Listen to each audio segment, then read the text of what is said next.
Welcome to snowy Canada where it's freezing cold, and today we are finally going to take a look at the Mavic Mini. Now I'm going to give you a spoiler alert right now because there's already a ton of videos on YouTube reviewing this in depth in all sorts of ways, so here's the spoiler alert. If you want a beginner drone, the best beginner drone that money can buy, well, it's the Mavic Mini. There's only 3 reasons people would buy this drone, and I'll give you 3 reasons and you might fall into one of these 3 categories. First off, as I mentioned, if you're a beginner, somebody who knows nothing about drones, this is the one to get because it's really easy to use and it's quality. Quality as in the features on here are durable and made to last, and it comes from a big name company, DJI. So you do pay quite a bit of money, but it's pretty decent for what you get. And as you keep on using this in the drone world, you probably might not ever upgrade to a pro model because this might be enough for you. So best beginner drone you can buy. Second reason is guys like me. Guys like me need little tiny drones because we have every drone imaginable on the market that is popular for consumers. And when I go out and do reviews of products, I like to have a little drone with me for B-roll footage just to set up the shot. And it's the perfect vacation drone.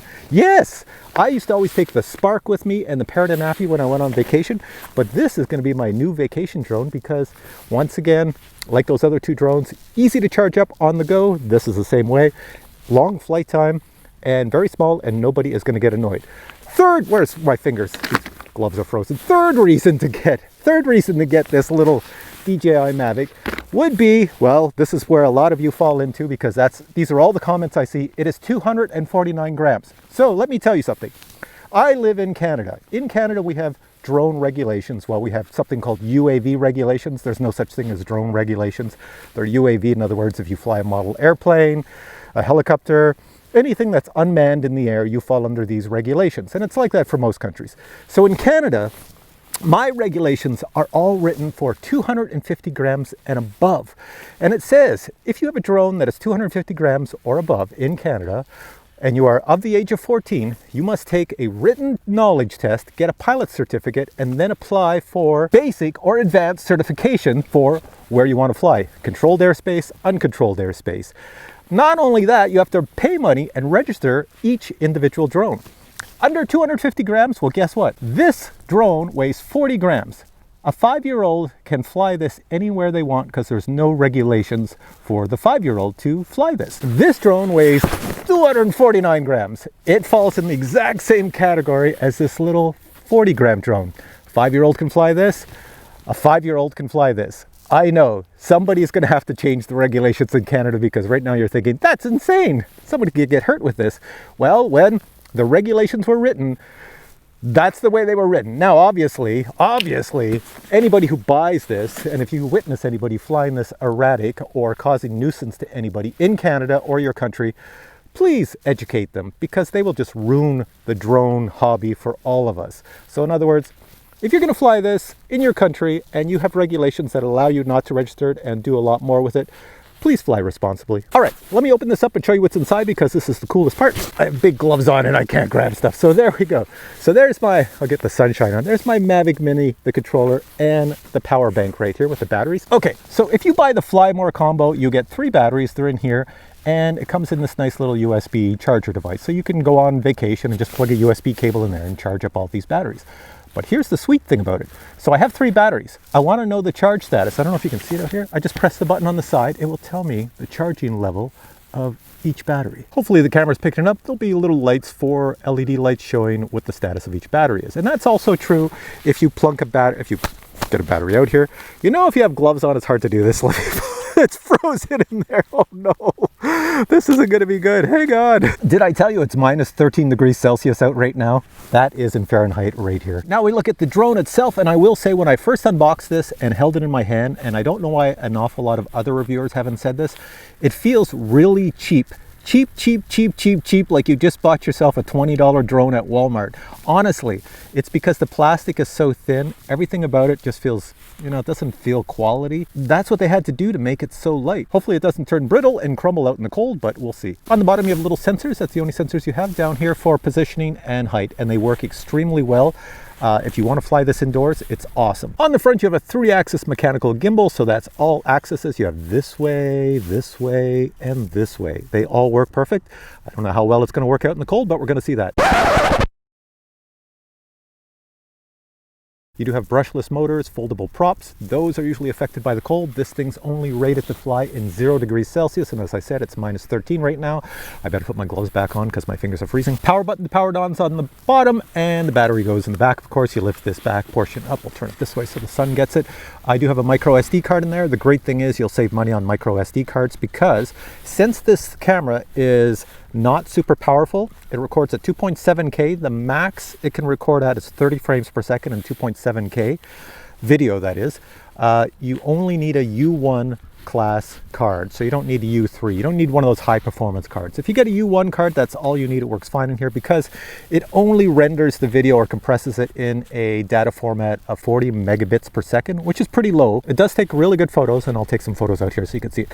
All right, this thing's probably super frozen. I don't even know if it's gonna fly, but let's put a battery in and try it. There we go. I've got all my batteries labeled. Let's just plunk one in there, and that's it. Close the back.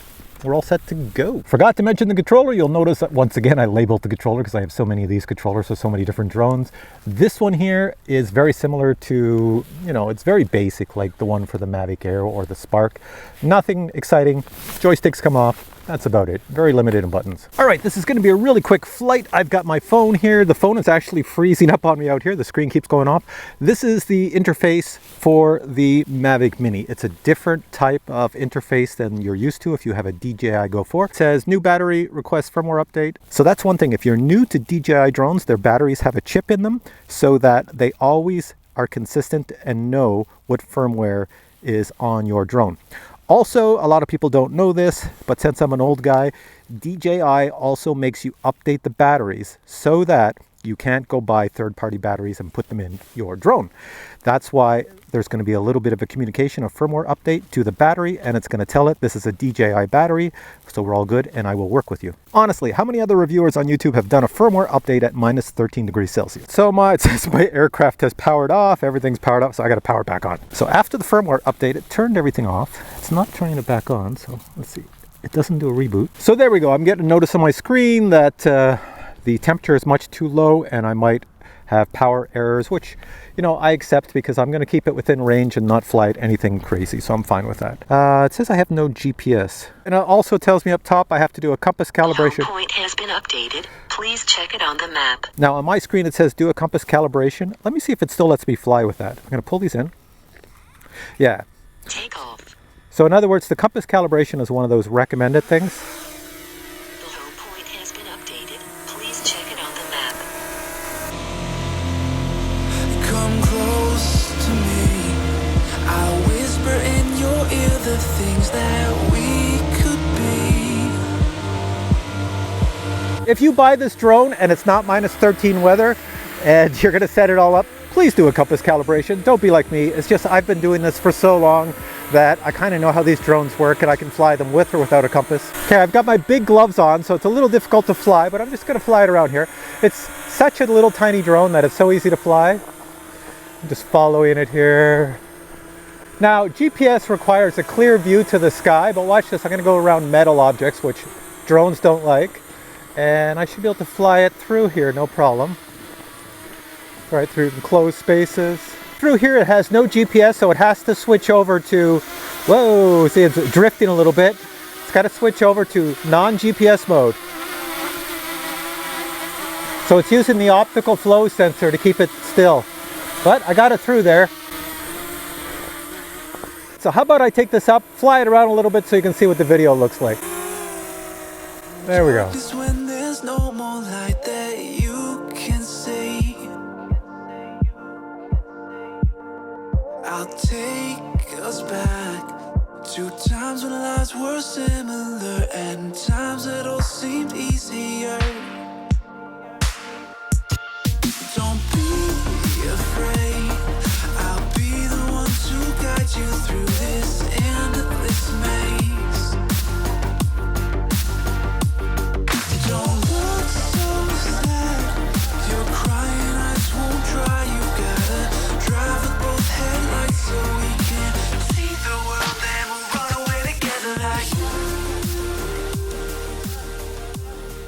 All right, let's try out some of the features on here. Let me show you the follow me feature. You ready? Here we go. It doesn't work because there is no follow me. Okay, let's go into other features. Just showing you on my screen the camera features. You can see the max you can record at in 2.7K is 30 frames per second. That's on video. You can see right below where it says video, I have quick shots. If I click that with my big gloves, there's all your quick shots. All right, so I'm not going to show you any of the quick shots or anything because this is a really quick video, and if you want to see those, just watch some other reviews. This is just to get to the important stuff. The quick shots are really good if you're on vacation and you just want the drone to fly away, come back, spin around, go straight up, all automatically, and record a little clip. So what I'm going to show you is, if you look at my screen up on the top, I'm in P mode, which is positioning, so using the downward sensors, using the GPS. If I tap that little mode P, it goes into sport mode. I can fly faster now. And if I tap it again, I'm in cinema mode. So in cinema mode, it's not really tripod mode, but I'll show you. Let me just try to show you the difference here. So I have it in P mode now, and if I go forward, I'm gonna go full blast. See, I can move it around. I've got it pretty low to the ground. Move it around this way, zoom past me. It's not cinematic. So let's put it in cinematic mode. Here, let me hop back in front of the camera. Hit the P, go to S, go to C. Now I'm in cinema mode. When I try to yaw it to the right or the left, watch how fast it turns. That's it. It's kind of like the old tripod mode. It's very slow. So if I go full forward, well, watch when I turn. It takes a long time to turn. So you will hit a lot of objects. So this is designed that you would fly very slow and make turns that are sweeping. It automatically makes the sweeping turn for you. So you get this sort of, as it calls it, cinematic look. It's not jerky. You can't make a jerky turn, and that's what it's designed. It still gives you full power to go up and down. Like if I want to go straight up, I still have a ton of power. Well, almost full power. Okay, so I'm back in P mode. I'm going to go full forward. There you go. That's full speed forward, full speed backwards. You know, it's decent for a beginner. Now, if I put it in sport mode, let's go S. There we go. I'm going to go full speed forward. It's more of a tilt. It's faster. So if you had to get someplace quickly or you were following an object really fast, use sport mode. On the top, if you want to see your voltage and power, you just touch the top where you see your little battery. There we have details about the temperature and my elapsed flight time as well as the battery. Okay, I'm curious to see how well the return to home is, so I'm going to press the return to home button. Go home. And my little drone should come back.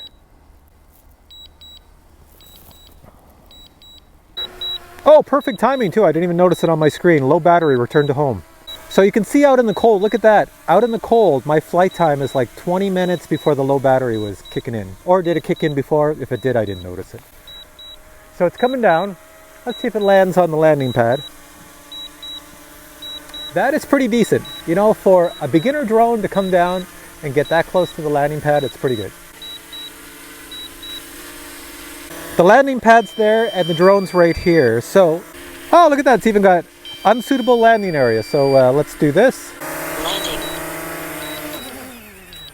There we go, land on my hand. So that's something new I learned. I didn't realize that this tiny little drone had the ability to sense the ground and say the ground was unsuitable for landing.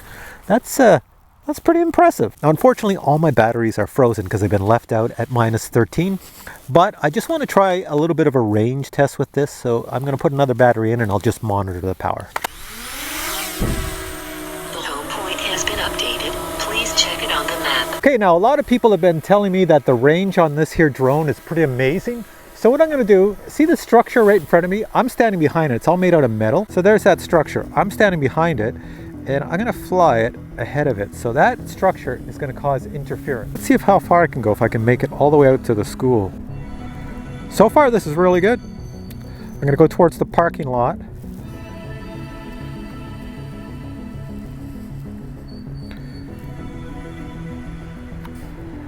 Oh, lost some reception there for a bit. But once again, it's because I'm behind the structure. Now I'm going over to the stream across the road. No problem there. Going past the football field. No problem there. And bringing it back to me.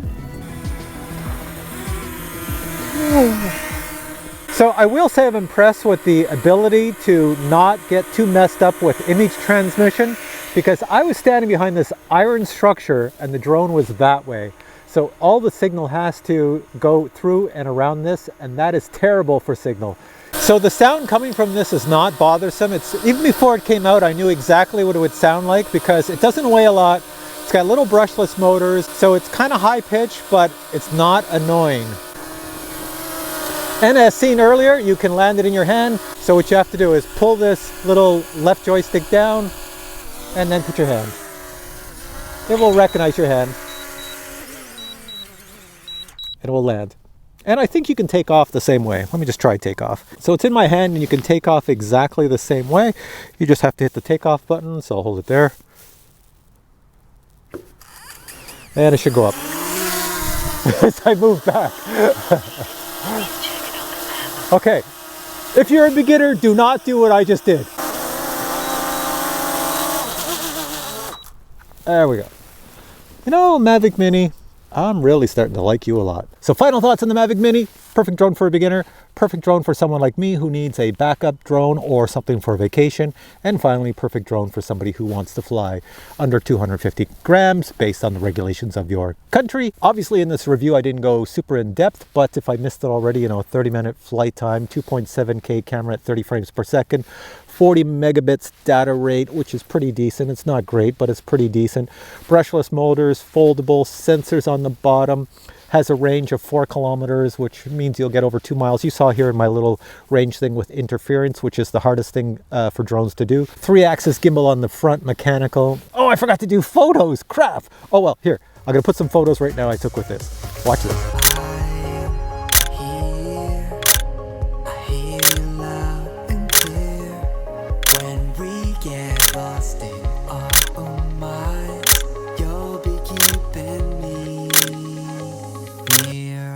And those photos were in my neighborhood because this is under 250 grams and I can fly it there. Pretty cool, eh? So I'm going to put links below where you can buy this drone. If you get it from the DJI website, the price includes shipping, taxes, and customs and duty right to your door. So the price you see is the price you pay and nothing more. And that link is below this video. So check that out. You'll get it at the lowest price. Obviously, if you live in the States, your price is $3.99. If you live where I live in Canada, your price is $3.49. That's because in the US, you have those goofy tariffs. As soon as those tariffs get removed, well, you guys are in for a wonderful savings when prices go back to normal. So I hope you enjoyed this video of the Mavic Mini and me. If you did, please give it a thumbs up. I would appreciate it. I do have an unboxing coming next, and it's going to be the fastest unboxing known to humankind. And if you don't believe me, watch the unboxing. It's coming up next. All right, thanks for watching this video, guys.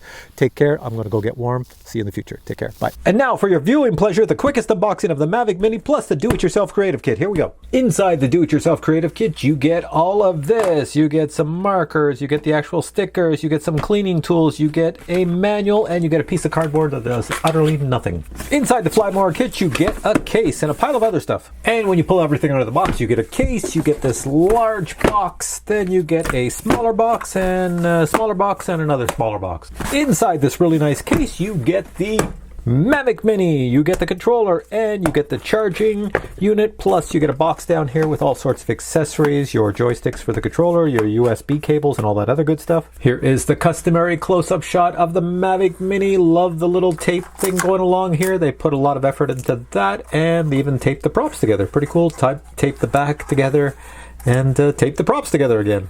I will say I expected the Mavic Mini to feel a lot less plasticky in the hands when I first picked it up, but it is pretty light, so what do you expect? And there is no battery in the back, so it's pretty light. It feels like a very plastic toy. Next we have this large box right here, and inside here we have these massive prop guards, 1 and 2. I must say I have utterly no use for these, but yeah, they include them. In this very tiny box you have the instruction manual. Well, it's not really an instruction manual, it's more or less just a list of warnings and liabilities. There's really no instructions. In this box, which is actually rather heavy, we have 3 batteries and they do have some weight to them. So let's see, 1 battery. So there's the weight of your drone right there. This battery is quite heavy. And in the very last box, what do we have? We have, oh, look at that. It's just like I have for my cell phone. Here we have the Mavic Mini, no gimbal guard, nothing, props flying around. There's no battery in here. I want to see how much it weighs without a battery. So if I put that down, what are we at? 149 grams. Here's the battery. I'm going to just plop it on top nicely. 248 grams. So I guess the micro SD card adds 1 gram, and then you're at 249. All right, I told you it was going to be quick. I hope you enjoyed this video, and if you did, please give it a thumbs up because there are so many unboxings on the internet. I do not have to do another one. So stay tuned for more videos coming up with the Mavic Mini and other drones. Take care.